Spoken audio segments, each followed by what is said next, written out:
30 taon na ang nagdaan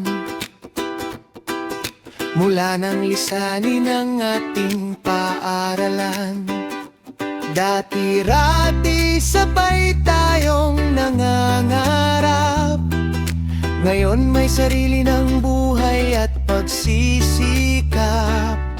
Karamihan sa atin may sarili ng pamilya, buhok ay manipis at maputi, mukha'y mayroon ng mga linya. Ngunit sa likod ng mga matang pagod sa trabaho, nandoon pa rin ang batang makulit at totoo. Minsan na lang tayo magkita, kay dalang pa nga, inabot ng maraming taon bago muling nagkasama. Napakaraming plano, set na yan ang sabi, ngunit naudlot dahil sa layo at abalang gabi. Trabaho sa opisina, obligasyon sa pamilya, kaya laging naisasantabi ang pagkikita.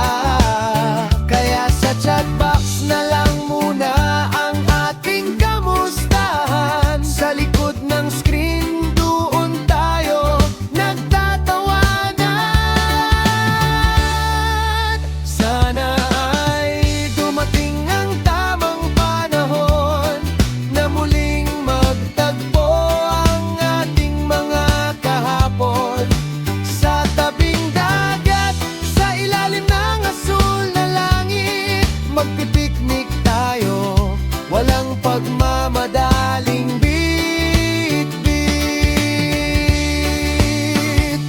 Kahit kaunting inuman, kahit simpleng salo-salo, basta't magkakasama, sapat na yon sa puso.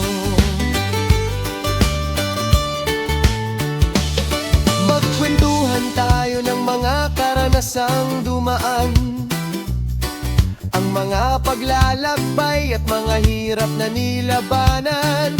Ibahagi ang mga pagsubok at sakit na nararamdaman, dahil alam nating tayo-tayo lang ang nagkakaintindihan. Tatawa tayo ng malakas hanggang sa maiyak, sa mga lumang biro na sa isip ay nakatatak. Buo ng mga bagong alaala sa bawat sandali, habang ang pagkakaibig ay muling mananatili.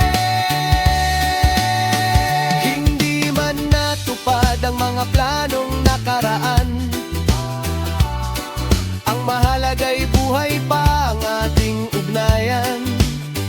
Kahit magkakalayo, kahit magkaiba ang landas, ang tatak ng MU Batch 94 ay hindi kailanman magwawakas.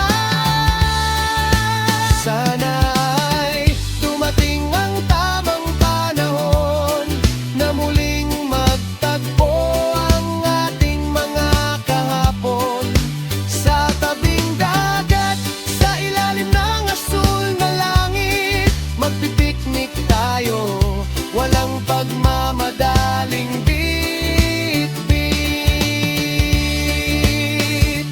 Kahit kaunting inuman, kahit simpleng salo-salo, basta't magkakasama, sapat na yon sa puso. Hintayin ang araw, wag mapagod mag-abang, ang 3 dekada'y simula pa lamang. Magkikita rin tayo sa tamang panahon. Batch 94, oh, kahit tumanda na, tayo'y magkakasama.